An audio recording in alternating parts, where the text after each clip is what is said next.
stone ladder reached a window 12 metre high. ये window है और बेस से इसकी हाइट जो है 12 मीटर है फ्रॉम द ग्राउंड, और placing it against a wall at a distance a. यहाँ डिस्टेंस कितना है a। Find the distance of the foot of the ladder from the wall. Foot of the ladder यहाँ से लेकर और ये वॉल यहाँ तक का हमने डिस्टेंस फाइंड करना है। वॉल बिल्कुल सीधी है, इसका मतलब ये राइट एंगल बन रहा है यहाँ पे, और लैडर जो है वो स्लैंडिंग होती है। कहीं भी हम देखते हैं तो ये इसका क्या बन जाएगा, जो लैडर है इस वॉल की ऑपोजिट साइड ये जो है ये हाइपोटेन्यूज बन जाएगा। तो इसको राइट पाइथागोरस प्रॉपर्टी से हम इसको सॉल्व करेंगे। Pythagoras property, hypotenuse square is equal to base square plus perpendicular square. 15 का square 225 a square plus 144 square metre. 225 square metre minus 144 square metre is equal to a square. इन दोनों को minus करेंगे तो हमारे पास क्या आएगा 81 स्क्वायर मीटर, और 81 किसका स्क्वायर है 9 का। ए स्क्वायर स्क्वायर के साथ square cancel, a is equal to 9 metre. Therefore distance from the foot of ladder from wall is 9 metre. Next है which of the following can be the sides of right angle triangle. पहला दिया हुआ है part 2.5 centimetre, next 6.5 centimetre and 6 centimetre. ये हमें एक triangle की sides दी हुई है और हमने ये बताना है कि क्या ये राइट एंगल ट्रायंगल की पॉसिबल साइड्स हो सकती हैं। तो राइट एंगल ट्रायंगल की पॉसिबल साइड होने के लिए हमें अभी किया है कि हाइपोटेन्यूज स्क्वायर मीन्स सबसे लॉन्गेस्ट साइड क्या है 6.5, ये हाइपोटेन्यूज होगा। Hypotenuse square is equal to base square plus perpendicular square. कि हम 6.5 का स्क्वायर करें जो आंसर आएगा, और 2.5 और 6 का स्क्वायर करने पर प्लस करने पर दोनों का आंसर क्या होना चाहिए सेम। तो अगर सेम आया तो ये राइट एंगल ट्रायंगल की साइड्स हैं, पॉसिबल साइड्स हैं, नहीं तो नहीं। 2.5 का स्क्वायर करें तो हमारे पास कितना आएगा 6.25 स्क्वायर सेंटीमीटर। 6.5 सेंटीमीटर का स्क्वायर करेंगे मीन्स 6.5 को 6.5 से मल्टीप्लाई करेंगे तो हमारे पास आएगा 42.25 स्क्वायर सेंटीमीटर। और 6 सेंटीमीटर का स्क्वायर करें तो कितना आएगा 36 स्क्वायर सेंटीमीटर। अब ये लॉन्गेस्ट साइड है, इसका मतलब हाइपोटेन्यूज होगा, इसमें से एक बेस है और एक एल्टीट्यूड है। इन दोनों को प्लस करके देखें कि 2.5 का स्क्वायर और 6 का स्क्वायर, इनको प्लस करें 6.25 प्लस 36 कितना आया 42.25 स्क्वायर सेंटीमीटर। ये किसके स्क्वायर के इक्वल आ गया 6.5 सेंटीमीटर स्क्वायर के इक्वल आ गया। इसका मतलब base square plus altitude square is equal to hypotenuse square आ गया। तो these are the possible sides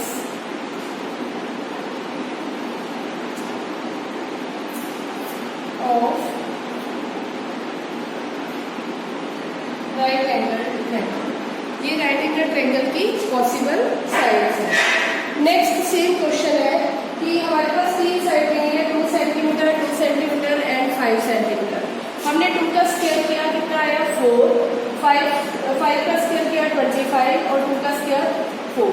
ऐसे हम 2 का स्क्वायर और 2 का स्क्वायर इन दोनों को प्लस करेंगे, 4 प्लस 4 कितना आएगा 8, और जबकि सबसे लॉन्गेस्ट साइड उसका स्क्वायर कितना है 25। तो ये दोनों इक्वल ही है। These are not the possible sides of right angle triangle. Third question of 5th, a tree is broken at a height of 5 metre from the ground. ये ग्राउंड लेवल है, यहाँ पे एक ट्री था और 5 मीटर हाइट के बाद tree टूटा और its top touches the ground at a distance 12 metre. जो ये टूटकर इस तरह से गिरा और ग्राउंड को इसने टच किया, ग्राउंड से top touches the ground at a distance of 12 metre from the base of tree। ये ट्री का बेस है और यहाँ से इसका डिस्टेंस कितना है 12 मीटर।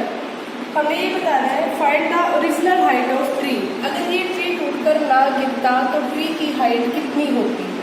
देखो ये यहाँ से गिरा और इस तरह से गिरा और ये ट्री बिल्कुल सीधा खड़ा था और इसके ऑपोजिट साइड क्या हो जाएगी hypotenuse.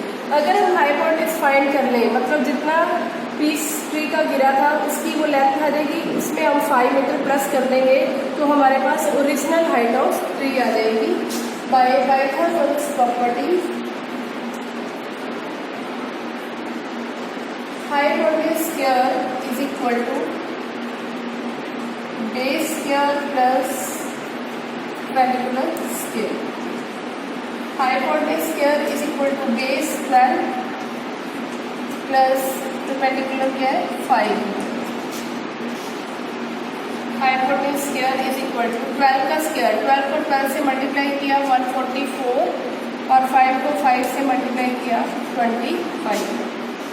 Hypotenuse square is equal to 169 square metre और 169 किसका स्क्वायर है 13 का। स्क्वायर के साथ square cancel. Hypotenuse is equal to 13 metre.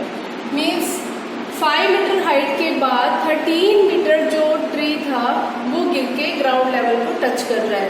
अगर ये ना गिरता तो इसकी ओरिजिनल हाइट ट्री की क्या होती। Original height of tree is equal to 13 plus 5 18 meter। Next है angles Q and R of triangle PQR। ये हमारे पास एक ट्रायंगल PQR है, P Q and R। Angle Q को हमें दिया हुआ है 25 डिग्री और एंगल R क्या है 65। Right which of the following is true. और हमें ये बताना है कि कौन सी स्टेटमेंट ट्रू है। P Q square plus Q R square is equal to R P square या P Q square plus R P square is equal to Q R square या R P square plus Q R square is equal to P Q square. देखो पहले हम angle sum property से angle P find करेंगे। जब तक हमें angle P find नहीं पता चलेगा तब तक हम नहीं बता सकते हैं कि इसमें हाइपोटेन्यूज कौन सा है और कौन सी दो साइड्स के सम के इक्वल है हाइपोटेन्यूज का स्क्वायर। तो पहले by angle sum property angle P plus angle Q plus angle R is equal to 180। Angle P Q में दिया हुआ है 25 और आर कितना दिया हुआ है 65। Angle P plus 90 is equal to 180। P is equal to 180 minus 90। Angle P is equal to 90। अब P हमारे पास कितना आ गया 90 डिग्री और 90 डिग्री की ऑपोजिट साइड क्या होती है हाइपोटेन्यूज। इसका मतलब हाइपोटेन्यूज क्या बन गया Q R. Q R square किसके इक्वल होगा P R square plus P Q square. तो हम स्टेटमेंट लिखेंगे। Statement second is true. Statement second is true. वो स्टेटमेंट क्या है P Q square plus R B square is equal to Q R square. क्योंकि P हमारे पास 90 degree angle है, 90 degree की अपोजिट साइड क्या होगी क्यू आर। तो क्यू आर का स्क्वायर किसके इक्वल होगा sum of two sides P Q square plus R B square.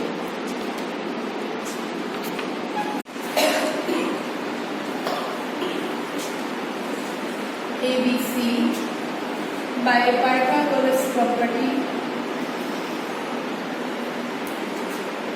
AC square hypotenuse क्या है AC square is equal to AB square plus BC square। 41 square is equal to 40 centimeter square plus BC square. 41 को 41 से multiply करेंगे तो हमारे पास आएगा 1681 square centimetre is equal to 1600 square centimetre plus BC square. इनको माइनस करेंगे, BC square 81 square centimetre is equal to BC square. 81 किसका स्क्वायर है? 9 का, BC square, BC is equal to 9 centimetre. BC हमारे पास कितना आ गया? 9। तो इसका मतलब हमें ब्रेड्थ ऑफ रेक्टेंगल पता चल गई 9 सेंटीमीटर है। तो पेरीमीटर ऑफ रेक्टेंगल क्या होगा? Perimeter of rectangle 2 into L plus B, 2 into L plus B। तो लेंथ हमारे पास कितनी है? 40 सेंटीमीटर, 2 इंटू 40 और ब्रेड्थ हमने निकाली है 9। 2 multiply by 49 centimetre that is 98 centimetre. Last question, the diameter of rhombus measure 16 centimetre and 30 centimetre. एक rhombus है ये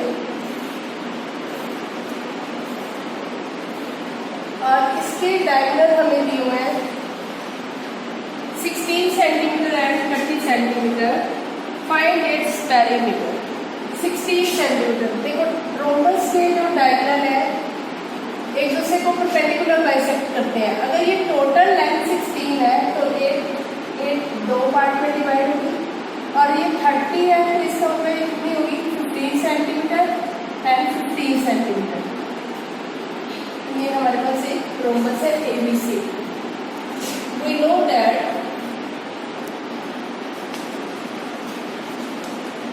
इन rhombus all sides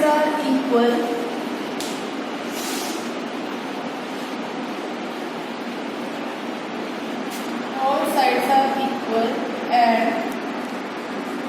diagonals bisect each other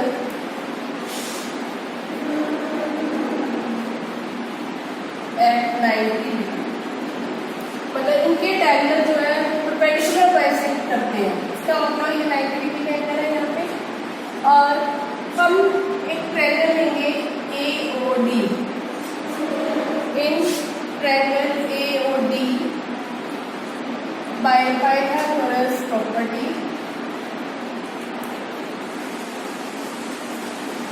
triangle AOD में हाइपोटेन्यूज हमारे पास क्या है? AD, बेस OD और OA एल्टीट्यूड है इसका। AD square is equal to OD square plus OA square.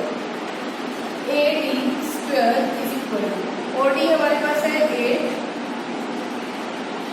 Plus OA 15 centimetre. 8 का स्क्वायर 64 और 15 का स्क्वायर 225। इनको प्लस करेंगे तो हमारे पास आएगा 289। 289 किसका स्क्वायर है? 17 का, 17 सेंटीमीटर। तो AD हमारे पास कितना आ गया? 17 सेंटीमीटर। तो हमारे पास रोम्बस की एक साइड आ गई 17 सेंटीमीटर। तो रोम्बस की सारी साइड्स क्या होती है? इक्वल। तो पेरीमीटर ऑफ रोम्बस